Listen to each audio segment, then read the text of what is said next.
Hello, you're welcome. You're onto The Conversation on Kaftan Television. We're reaching you from our studios in Abuja, the Federal Capital Territory. My name is Mikky Attah. It's a pleasure today. And this whole period has been the celebration of Children's Day. So we're just tagging it here, the Children's Week altogether.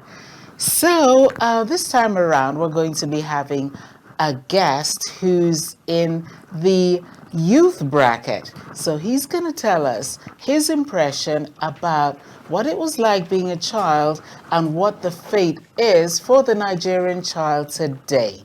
So it's my pleasure today to welcome Daniel Okechukwu. Daniel, you're welcome. Thank you for having me. It's a pleasure. Okay, well, Daniel is an economist, but he's also an entrepreneur. He's into digital marketing, and he's also been featured in some foreign digital magazines on IT. So he's going to tell us a lot about that, and then we're going to delve into what we think about the fate of the Nigerian child is at the moment, especially projecting the future, since they always say, oh, the youth are the future of tomorrow. Okay, Daniel, you studied economics. Why? Oh well, it's a lifetime passion.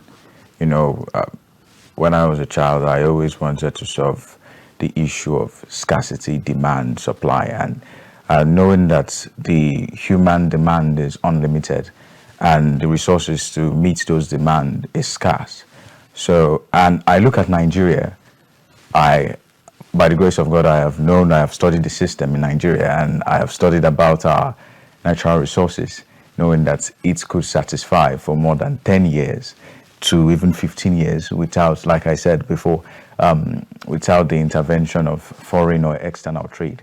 So my main aim when I was a child is to make a system in which even the mediocre man in Nigeria, the mediocre Nigeria, can see something doing, can be at a level of standard of living in which that he is comfortable in every way. That has always been my lifetime dream. Yes. Okay, where did you study? No, Redeemers. Redeemers University. Yes. Okay, so after that, where did you serve? I didn't serve. Eh? Yes, exactly. Okay, you went straight into your. Yes. Okay. What did you? Well, how did you get the job? Did you apply online or? It's a very rigorous process, you know. Oh. Yes, it's insurance marketing. Oh. The products I do sell is insurance for the company is based in Wisconsin, Yes. US. Yes. So basically, the application process was through. It was a website, yes, but the person that gave me a website is a bureaucrat working for, I think, the Federal Ministry of Health or so. So I went through him and he gave me the website. And then so far it has been good, yeah. The insurance marketing, I talk to a lot of Americans every day, seeing their problems. You know, most of the people I talk to, they are above 50, 50 to 79 years old. Yes. Yeah, so I get to sympathize with them. Sometimes I get to talk to them, and then it's a wonderful thing. Oh, fantastic. Don't you think that's the kind of thing we even need to introduce here? Because people in that bracket, to me, seem so vulnerable. And then, because of that, they're now like those in the civil service keep going to falsify their age because they're so scared to come out as retirees. You know, so if they had that kind of backing, insurance backing, they'd be more confident about their strides. Could you like write a proposal to the government or something to think of doing that? You know, in the United States, they have a working system. Yeah. Even for people that are above 18 years, people that are lesser, they have benefits, bonuses of Medicare and Medicaid. Yes. In Nigeria, so many people don't even know what insurance is. So many people don't care about their health insurance. They don't want to do that because the system is not really working. To introduce that to them, many of the people that do insurance in Nigeria are the elite class, the political class. Yes, they want to always put in money so that at the case of loss, they will be able to indemnify themselves. But the normal man, the mediocre Nigerian, doesn't have that in mind. They want to survive. They are trying to survive. So writing a petition now about insurance will I say, it will be blunderous because it is not our problem currently. Yeah, Yes. okay. Yes. Well, it really should be because it's your more or less security. Yes, it's It's more or less security. your security. Oh Security. It's dear. securing against the future because Yeah. the future is uncertain. Yes, but in Nigeria here we have This is the present. This is my yes, stomach right yes, now. I yes, gotta yes. feel it That is too the bad. issue. Oh no. Poverty, insecurity, insurgency. It's our main issue. So insurance is something we should think about maybe in 10 years' time. Yes, yes, not now. Okay. Oh, fantastic. How did you get into being a public affairs analyst? Oh well, from school. From school? From school, I've always been into politics. From school, I've always, from my secondary school, I've always been into, I was the social prefect. Yeah, in uni, I was the, Which what do they call secondary it? school, may I ask? Social child. Okay. Yes.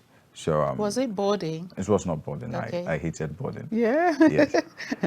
So it has always been in my blood. And also, I was also into uh, a small political party.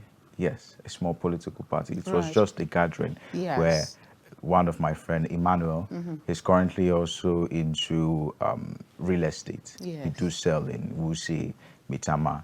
Sometimes we host young individuals, like-minded. Yes. We do entrepreneurial gatherings.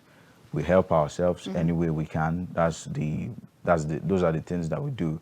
So it's basically it's not a political party to say. It's a youth party. It's something that we use to encourage ourselves, despite the current prevailing situation of the government. What's Yes. it called? We have not yet given it a name. Okay. Yes, we are just a group of friends. Yes. Sometimes I pay the guard where we meet. I pay the Yes, fees. venue. Sometimes Emmanuel pays. Yes. Okay. Yes. So. Well, it- that's really great to know, though, Exactly. because people just get the impression that the youths are just. Well, I mean, we had a former president who said all the youths are lazy. Ooh, so many lazy youths. So many youths are While lazy. the rest think the youths are violent. And like I was saying, I had a guest like you once, but it was on my other program. And I said to him, when I was growing up, I thought the male gender were bad people because, every time you'd see maybe armed robbery, killings, assassinations, they all seem to be men. So Exactly. I just thought that, and then they were all young men. So I thought maybe the elderly ones were like the godfather. They're the ones like the head of organized crime. And then the criminals were all men, which actually, is a wrong notion. But that's how it is for Nigerians as well. So they think, oh, the youths are lazy and they're potentially corrupt. So they think, oh, if you put a young person into government, oh, you think people are stealing? Oh, they'd be stealing everything and that kind of a thing. Why do you think this is? But I mean, should I ask why I think it is? Clearly, it's the parents who are mirroring their evil. And, like you said, children are very smart. But let me see, what was your take? It's an issue of the mentality. It's a cognitive, when we study the cognitive aspect. Yes. We see the background, we see the environment in which they grew up, we see what led to them being that way. And the government also has a major part to play. But so when we see youths, young people per se, going into violent things, fraudulent things, I don't just blame, even though the young people, they have some part to be blamed, but I blame the government, I blame the parents. They all have their share. Because number one, let us start with the government. In a situation like this, Nigeria, where we see smart Nigerians are very smart. Nigerians are very, very smart. We see smart people coming out of universities. We see smart people with good degrees, but they can't get jobs. But when we go into the bureaucracy, we see people that don't merit it. They have jobs there, and it mostly happens in the north. And also, we see a country that They don't promote youthful investment. They don't want to invest into the education system. They don't want to invest into the minds of the young ones that are coming up. They don't want to do that. So all this aspects that are contributing to the downfall of that young person. And also, we also look at the upbringing. What is the parent like? How do they raise up their children? Because yes, I would say not so many people, not so many people are well endowed with wisdom to train up children that they have. And when the children grows up, they become another case, another terror fungi in the society. And also, we look at what that child has to, the role that child has to play in his own destiny. Every human being has the right to say no Right. or yes. Whether the cognitive aspect, the government, the parents, every human being has free will. Absolutely. We can say no, we can say yes, Yeah. we can choose to be moral, we can choose to uphold our ethics, due diligence and discipline, but they choose to do the wrong thing. So they have a major role to play in that. Who has the major role right there? It's a shared Can you give us an unequal share? So I want to know who have the major share. the major share belongs to the person that has the free will. I think so too. Oh, no, Yes. I just Yes. wanted to know your opinion, because when the push comes to shove, it's going to be you. The buck will stop on your table. You're Exactly. not going to say, "Oh, mommy said I should." You're going to jail. Exactly. You will go yourself to jail. So it's on you. I think so too. But I notice people always say, "Oh no, you see my parents and that kind of a thing." But having said that, I also feel, and I'll deviate from you, because you seem to see so much about the government, but I seem to see so much about the parents. I think Nigerians, in my opinion, idolize their parents. Their parents are so right, and the parents are so. But to me, I think the parents are too controlling, and the parents are also, let me say, they comply too much with society. Let me give you two examples. Controlling in the sense that you always find a whole lot of very artistic people, and they say, "Oh, we studied law, and we studied this, and we studied that," and you're wondering, didn't their parents see that this one is a gifted singer? And no, it's not law, it's not medicine, it's not life. So the parents are so controlling. We see people who leave the country to study medicine and come back as chefs, and their parents are so disappointed. I mean, they're like this, woeful. You left here to do medicine, and you're back as a chef. And over there, they're celebrated chefs. They're coming back here. It's like, they're coming back with all the razzmatazz. But for their parents, they're like, a chef. I went to school with somebody, and he went to do medicine and ended up in IT. IT, that's booming all over the world.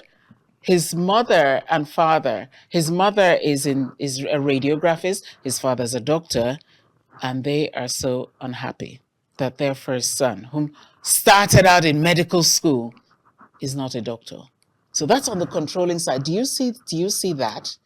Oh, well, something I like about Nigerians is that we always want the best for our children, and the best might be our own trajectory. We will not want to even care about what the child thinks.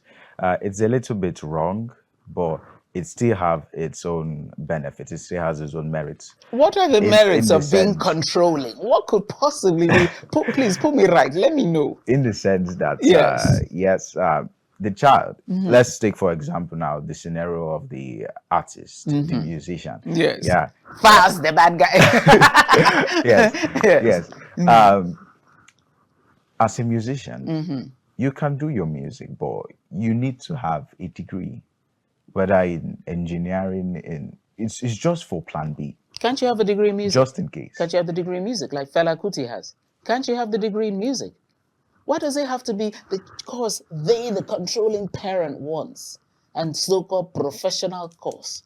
Well, they believe that a course in music is not as strong. Will I say strong, or is not as dignifying as a course in engineering or a course in medicine. Right. Just imagine now a doctor, a PhD holder Yeah. in physics, Yes. or a PhD holder in engineering or applied mathematics, standing next to a master's degree holder in music. It doesn't match. Even though, yes, relatively,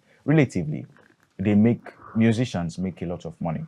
Not relatively. Really, It's not. No, please get sincere now. relatively. Let's No, it's let's not say let's say relatively. relatively. They booming make a whole lot of money.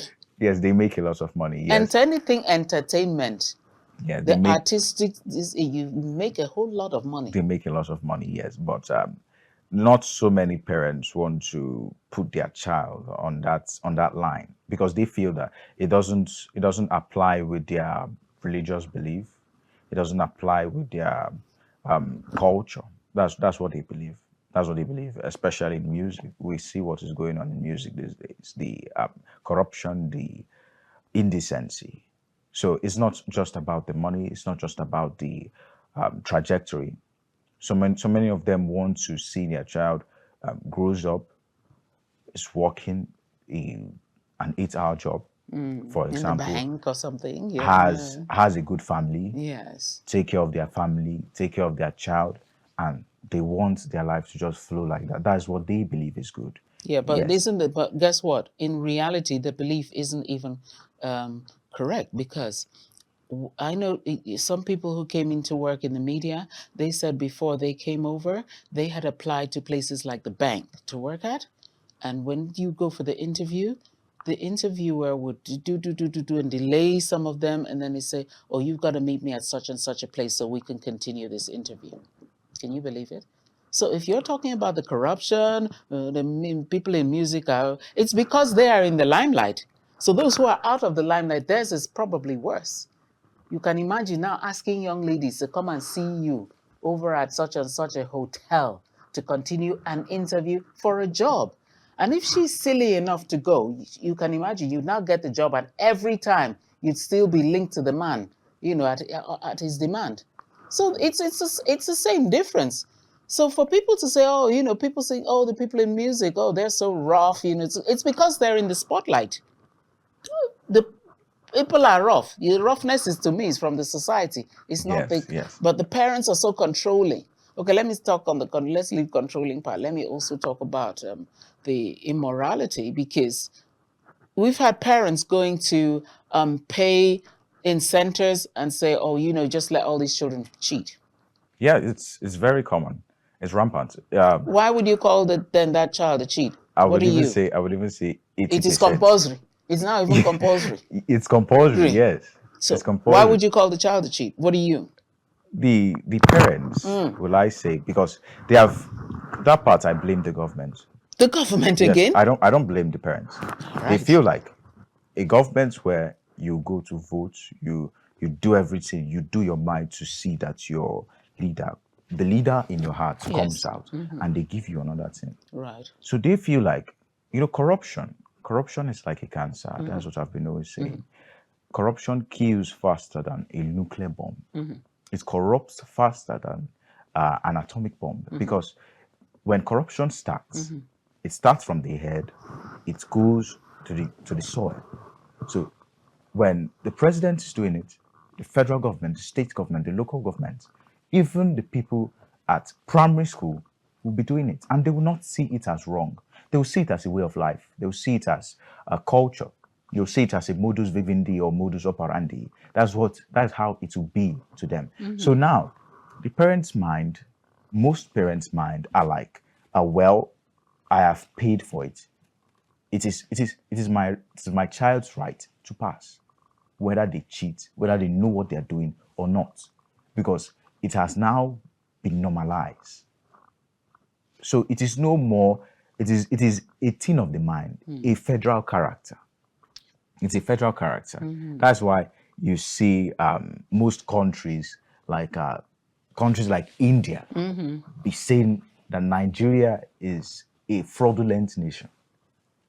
Countries like Russia It's not as if they're not worse. That's why I'm mentioning India and Russia. Right. Yes, it's not as if they're not worse, but they don't normalize it. Right. They know that it is wrong. When And they if do you're it, caught, yes, they act. That's the thing. Here's this crime without punishment. if they Yeah. do it, they'll be arrested, True. they'll be prosecuted. True. But in Nigeria, the judicial system is on the road. The government is on the road. Everybody is on the road. So if they can do that at a larger scale, the people in power, the people in federal offices, occupying federal offices, if they can do it at a larger scale, why can't? And they say it's harmless. They are not harming anybody. It's just for them to see proceeds of their money. So it's something I don't even blame the parents anymore. I blame the country as a whole. And the only part that I give 35% to the parents for succumbing, for allowing their mind to transform to the corruptness and the nepotism of the nation. That is what I blame the parents for. But as for the nationwide cheating in schools, I blame the government. I blame the government. Exactly. Because you as of 2015, as of 2011, as of 1999, 2000, you hardly see anyone that cheats. It's not possible. Anybody that comes out of school, you know that this person is a very smart individual. Absolutely. Yes, but now it's not so. Exactly. When did you finish? Okay, I'll leave that out. Yes. Let's leave that out. Okay, I will. Okay, so let's just talk about our topic, which is the Nigerian child. Exactly. I do not only focus on Nigerian children. I focus on Africa Yes. as a whole. Right. I focus on Africa. Yes, So and the plight of African children is very much. It's very much. Very, very much. As I'm speaking now, there are some countries that their children is in intensive child labor. As the intensive child labor that happened in Taiwan 2011 to 2012. It is what is happening currently in Africa. And the worst part, these children in Nigeria, Zimbabwe, Kenya, Congo. Kenya. Yes, Kenya, Congo, Burkina Faso, Niger Republic. Their children are suffering muchly. The other day, I gave out figures statistically. Let's have them again. I Let's gave have out this. 18 plus million children Right. that are out of school in just Nigeria alone. Right. 11 plus million children that are suffering from severe poverty. They are not seeing food to eat. They are not seeing health amenities to use for themselves. We call it multi-dimensional poverty. Serious. It's very serious. And the numbers keep on increasing every single year. Every single year. Every single administration, every single tenure, the number keeps on increasing. And the government doesn't have anything to do about it. Instead, they are buying jets, they are buying fighter jets. I don't know what they are preparing for. They are borrowing money, and they can't finance this little issue. They can't finance the future of Nigeria, as so they are called. Because if the children are suffering, if the young ones are suffering, then Nigeria is doomed. Nigeria is doomed in a very, very bad manner. Because number one, the government is paying a blind eye to the masses which are feeding them. Because without Nigerian population of 230 something million people as of 2024, Right. without the Nigerian population, the senators, the politicians, the judges, the lawyers, the federal lawyers, they would not be rich. They would not be rich. They don't feed themselves. The Nigerians feed them. That is something that they fail to understand. And the more they steal from the people, because they feel that they are stealing from the government, but they are stealing from me and you. Right. The ordinary Nigerian citizen, Right. the mediocre Nigerian citizen, they are stealing from them. They are eating their federal amenities. They are taking away their future by them engaging in every corrupt practices known to this earth. That is what they are doing. Right. And the worst part about it is that they have no conscience. Like I said the other day, There's no country that doesn't engage in corruption in their own little way. It doesn't even have to be money. Right. It can be partial judicial system. That is still corruption. But when it comes to prioritizing their citizen life, they take it to the extra mile. Okay. First world countries, US, China, Japan, South Korea, they prioritize their future. Right. They do everything to make sure that their children Right. are well taken care of, are well educated, Right. are well mentored and tutored to the level that when they grow up, they will impact all those knowledge they have grew up with on the same nation that gave them all those goodies. Yeah. They will impact that knowledge on that nation and they will make it great. That is why China today is where it is. It is. Right. That's why China is where it is. We'll take a very quick breather. When we come back, we're still continuing with the conversations with Daniel Okechukwu. Please stay with us.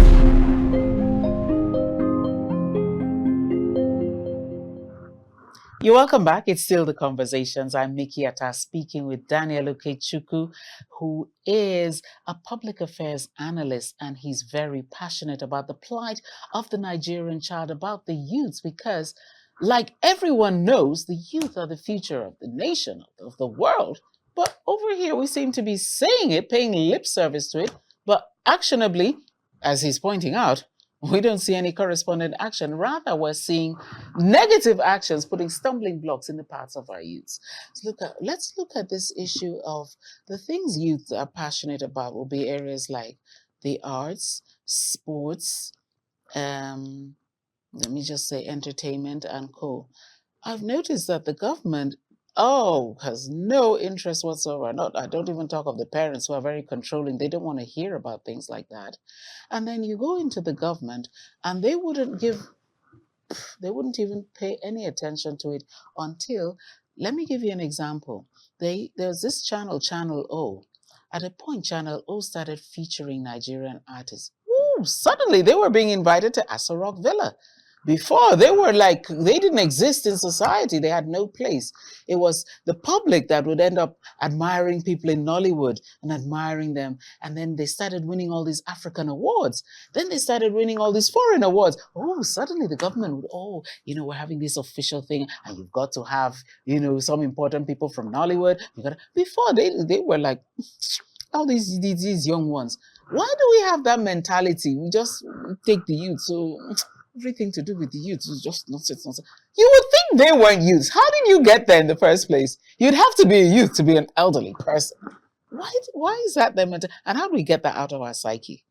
That's that because I'm not even a fan of entertainment, but I do believe sports or anything, yes. I do believe that anything someone is passionate about, I do believe that they should be given a chance. I do believe that they should be given a podium for them to train that talent, for them to train themselves momentarily. Yes. Frequently. Yes. Because when you're artistic and you have to be practicing regularly. You have to be trained more for you to become at the global scale. For you to reach the global scale, it takes a lot of time, it takes a lot of practice. But you see a government like this, not necessarily the government, Nigeria as it is. Yes. Most African countries, they really don't focus on entertainment that much. They don't spend on entertainment that much because they feel like it's just entertainment. It has no gravitas attached to it. Like we were saying before, it's just entertainment. It's not life. It's not law. It doesn't have anything to do with the calculation of income, expenditure, and revenue. So they feel like it's just entertainment. So they should not be too serious about it. But it should not be so. It should not be so. Even the Bible says, whatever your hand findeth to do, you should do it with all your might.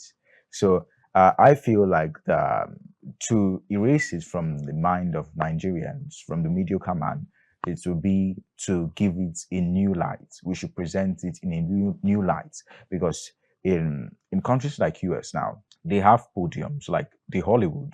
they have trainings. Yes. They have frequent trainings. Right. They undergo it. I know they And you are have to little. register. Yes, they have to. They have to be registered. Mm-hmm. They also go for galas. They also go for shows, and they do it yearly. Right. They do it yearly, and when they are doing it yearly, they do it on a global scale. They invite Indians. They invite Arabs. They invite so many people, Right. and the government is intentional about it. While here in Nigeria, we do have places like that. We do have avenues like that, but it's not something that we are really intentional about it. It's not something that the federal government wants to even contribute, or they want to put in money or invest, because they feel like it's not their problem, it's not their issue, it's not something that they should be worried about, it's not something that is serious. Like when the doctors now, the doctors, or the Manufacturers Association of Nigeria, or the Lawyers Association, or the Lawyers Society, Yes. when they're having NBA. meeting, yes, the government will be serious about it, because they want to, they feel like that is a very major aspect. Those are major aspects. Those pressure groups are major aspects in the society. But they feel like the entertainment industry, the people that wants to go into all these, even skit making, all these skit makers, Yes. they feel like it's childish. It's not something that. So But these young ones, they are, Nigerians are conservative. Our philosophical ideology Right. is conservative, right? because they forget that they are in the 21st century. Absolutely. Things have changed. Absolutely. And when things change, you have to learn to adapt. Yeah, adapt or get lost. Yes, that is the human nature. We have to learn to adapt.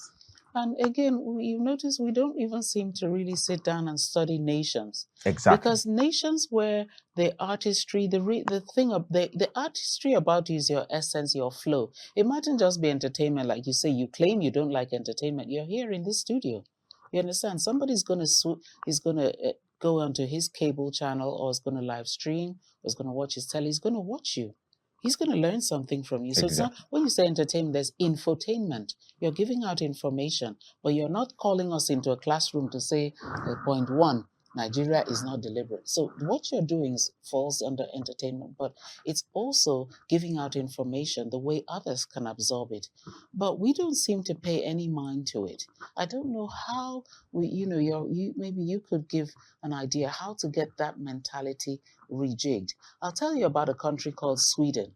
Sweden had for many years, I think for 25 years of their existence, quarter of a century, their mainstay of the country was one export. Just like we have a mono export, which people don't feel. They had one export. What was it? The musical group ABBA. Go to any village around the whole world, somebody can sing one of ABBA's songs. You understand? A country like, was it Colombia, was it? They had a writer, Gabriel Garcia Marquez, 100 Years of Solitude. He wrote many books, but 100 Years of Solitude, I think, won him the Nobel Prize. Well, he cannot travel out of the country without the president's permission. Not permission, but I mean, everything about the government is concerned about him. Exactly. His books. You are not a literary person on this earth if you haven't read one of his books. You understand? But for us, writing, who has time? Then everything to do with the youth, like you said, we take it as not serious. What could be more serious? What could be more serious if one group sing music and keep the whole country with food into that stomach for 25 years before? I don't even know what they've diversified into, because I can't think of anything that I know comes from Sweden apart from that. You can think of maybe a place like Thailand, you can think of tea, or maybe, you know what I'm saying? Yes. Maybe you think of this and that's there. Their own was just that music, just that one musical group is the thing that fed the whole country. But to us, I beg, is that what you are talking about right now? And it's the same thing going into sports. And why it pains me in sports is that sports has a time frame. It's only for the youth. But you keep people at home and you're just sitting around and then waiting for these big competitions. And when the competitions come up, you see, like, my mom lived in England and she would say, every time the Nigerian contingent came in, they were so embarrassed because they'd have 75 officials for 25 athletes ratio. So the elderly ones come in as the officials, with only 25 people as the athletes, and the officials are paid more. I hope you know. Yes, I An know. official gets more money, so they paid all this ESTA code, and these 25, they never train. I can tell you sometimes that I would have phone calls in my house and say, please, can you just help me? We've got to get a ticket, such and such a person. They've just opened the camp. And if they open the camp today, it's the next day they're going for the training. For the competition, no training. Wow. Open camp equals, why do you treat them this way? We have no, but when it's them, minister has gone abroad for seminar. Minister has gone there for a meeting. You're doing all your training yourself and recycling yourself. How about the young one coming up? No regards. What do you think Nigeria should do? We need to rethink and rethink and rethink. What are the things we need to think about doing? Like what you were saying, the matter of arts, it has been in time for as nearly as more than 400 years, from the time of Leonardo da Vinci, right, to Michelangelo, centuries, to centuries, Pablo Picasso, to so many that even Van Gogh. Yes, these are people that lifted up their nation, with their own talent. Right. Some of them never went to school, right, but they lifted up their nation with their own talent. Yeah. And when we look at Nigeria, it's also a matter of the philosophical mindset, like what I said before, the conservatism. Yes. When we are intentional, that is how to solve it. When we are intentional about the youth, about what they really want, about what they feel like is going to make them money, what they feel like, okay, yes, if I do this, if I use my talent for this purpose, I will get something out of it and the country will benefit. Like what you were saying, I know so many Nigerians that are playing for so many national teams. True. And they are doing well. True. They are doing very, very well. Not just in football, in basketball. True. They are playing for the American teams and they are doing very, very well. And the worst part is that I don't blame them. They don't identify to be Nigerians. I don't blame them at all. No. they don't identify to be Nigerian. I know. Like Giannis Antetokounmpo. Yeah, he's a typical Yoruba man, but he said he's Greece. He grew up in Greece. He saw that Nigeria was not intentional about him. He saw that Nigerians don't really care about whether you are into sports or not. They just everything is all about politics. Everything is politics, politics. They're not really intentional. They are even sometimes they owe our Nigerian player in Buhari region, our former president Buhari. Yeah. They owed some of our Nigerian players. Yeah. And it's very, very shameful coming from the giants of Africa. The giants of Africa be owing their Nigerian teams. And it's very, very shameful, honestly, because normally when you see people that are into basketball, I was opportune to know a white person that brought an international league to Abuja. They were training people, that's power forward. They were training people, and those people, they used to win international tournaments for Nigeria here. Okay. Yes, and you see, it's not the Nigerian government that brought power forward. It is them who brought it. It is them who financed themselves.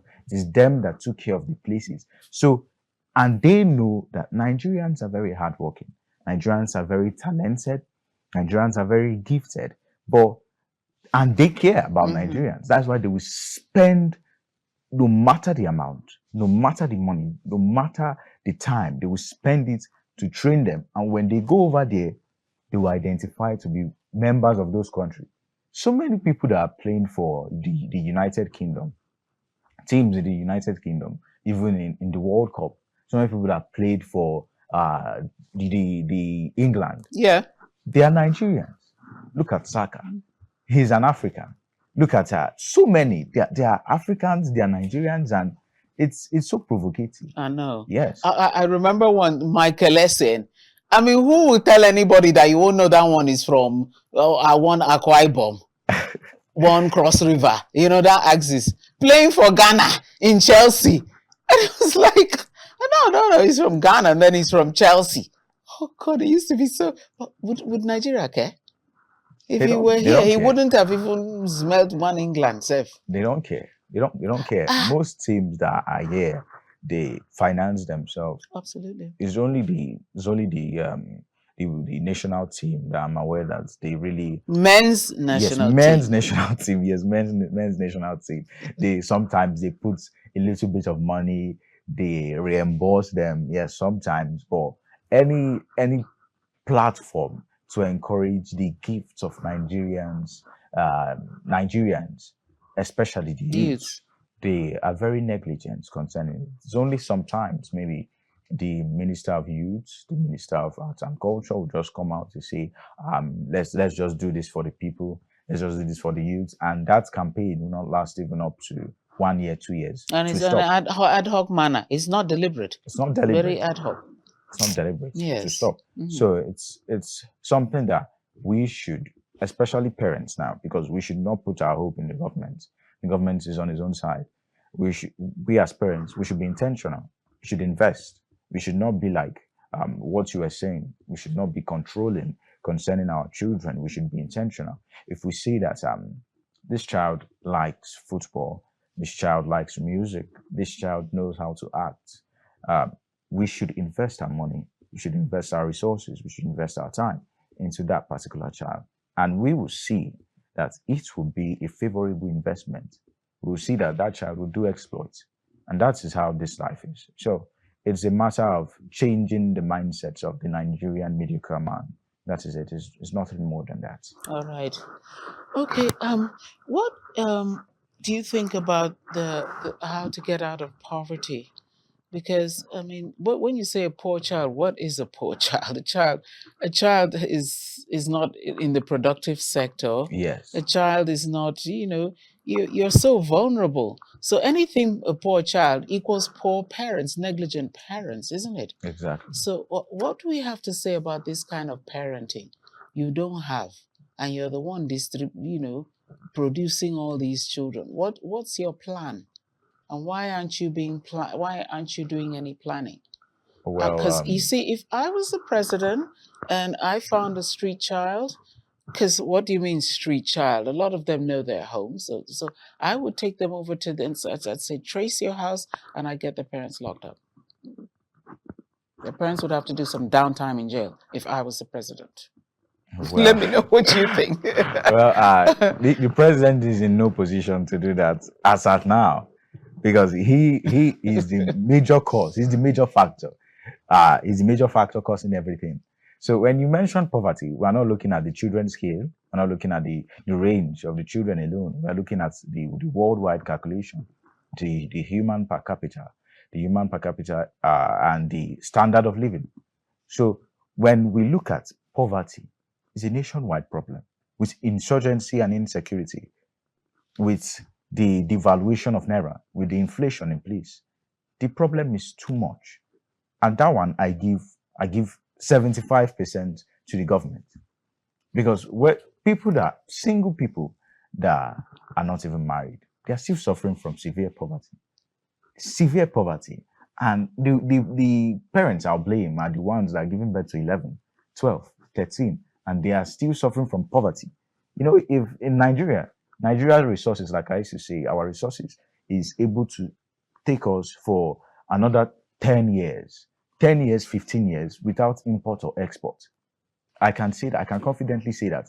But if we see a well-to-do man, a very rich man that has 25 children, nobody will complain. True. As far as he's able to take care of those children, train them in school, True. they are doing well. Yeah. Nobody cares. I know. But when someone gives birth to 11, 12, 13, and the children are running up and about, naked, committing crime, disturbing society, that's where the problem lies.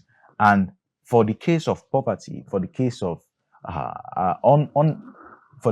lack of education and lack of amenities that the government should provide, in place like Kogi, we see our dear governor Yaya Bello. We see what he has done. He has turned that place to. Some schools there, they don't government schools. They don't have chairs. There are some local government areas that don't have lights. They don't have borehole, and it's bad in this 21st century. So we should see that the government is a very, very big factor. Very, very big factor. And if they don't do something about it, I don't even know. I can't even analyze the future, because the future is not. It's not promised. It's not promised, because Nigerians, the Nigerian child, the working population 18 to 65, the everything is under the oppression of the government. It's under bad governance, political instability, and yet we keep on borrowing. We're not able to finance just this sector. We are hearing CNG. We are hearing bad planning. Because if you ask me, apart from the people, yes, maybe in the transportation sectors, what concerns the poor man with CNG? Do they even have car to drive? I thought it's just me, because sometimes I think, now we're supposed to be commissioning all these roads you're building. You build and build and build road till it has turned the democracy of road building. You built all these roads. Who is going to pass on the road? Is it me that doesn't have car? Everything I'm doing is within my locality. If I'm not mobile, I'm going to go to the corner shop to buy whatever it is. I'm not mobile. I'm going to go to school, not too far, because I'm not paying transport money for my child to go from one other part of town to the other. So is it road we are building with flyover? We keep commissioning. Like you said. So that's why I'm so amused when you said all this CNG. The poor one. Does he have a card? Do I even have Jeep that I'm going to pass down all these roads? Why are we not looking at what is needed? Like, you should have boroughs or neighborhoods. Maybe from this kilometer to this, there should be a school. Exactly. Parents cannot be paying transport money to carry their children to one far distance, because now they won't go every day. From here to here, there should be a hospital, because sickness is so unpredictable. It's something of man. The human existence comes with sickness. Exactly. I can't say 4 a.m., you have a child convulsing. That is when I'm going to go to look for a general hospital in one, far distant place. The person who's gone off to the great beyond. These are what you should be thinking of, not calling me to say like, oh, now this is the end of May, Democracy Day. Oh, we're going to commission more roads and flyovers. But at this point, who cares? Nobody. Because we're looking at insecurity. We're looking at insurgency. We're looking at... Medicare. Yes. We're looking at power. Water. All these things are factors that they should consider. And by the time they are building more roads, who are going to use them? Is bandits. It's armed robbers. Those are the people that are going to enjoy the roads. Because the normal citizen, you're not doing it for them. Nobody needs road. Handle the situation that is adamant. Handle the situation that is a big dilemma to the Nigerian population. That is what we're asking for. And most especially, health, most especially the education. Because in 1945, I continue to say it, when Hiroshima and Nagasaki was bombed with the H bomb, their number one focus was education and agriculture. And it took them not even up to 7 years. Right. 7 years. Right. To rise to the point that they even hosted Olympics in their country. Right. To tell you how education, how good planning takes care of a country. That has had such a disaster. That has had such a disaster. If what happened, God forbid, if what happened to Hiroshima and Nagasaki happened in Nigeria, I'm not even sure we'll recover in the next 50 years. 50 years, yes. So it's simple, actually. It's simple.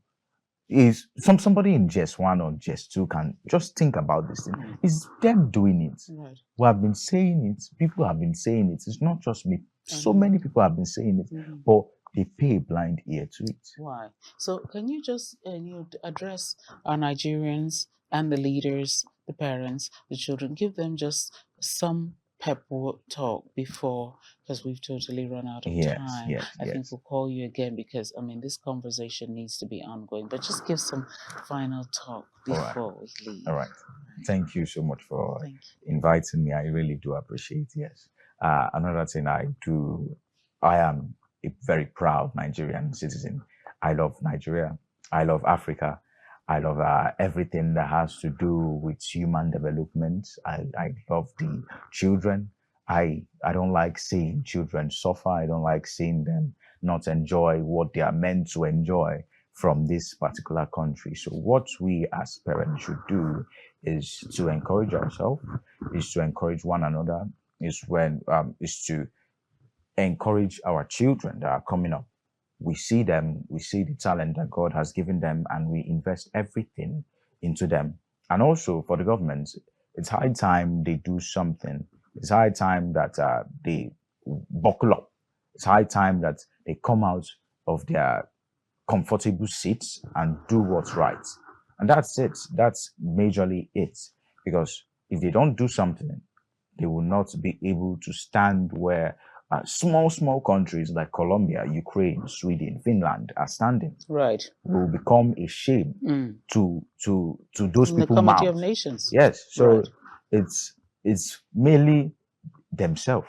It's mainly themselves because they are also Nigerians. They're not Americans. They are not Europeans. They are Nigerians. So whatever they are doing to the country, they are doing it to themselves. Whatever they're doing to the country, they're doing to themselves. Exactly. Okay, so we've learned so much today, and there's so much more. We're going to invite Daniel Okechukwu back again on the conversations. For me, it's just been a learning curve, and I hope it's been for you as well watching at home. Thank you very much for investing your time today on the conversations. I'm Mikky Attah, and for me, my takeaway is really the authorities need to be very deliberate about the child as the future of the country. Thank you for watching. We'll come again with the conversations next time. Bye-bye now.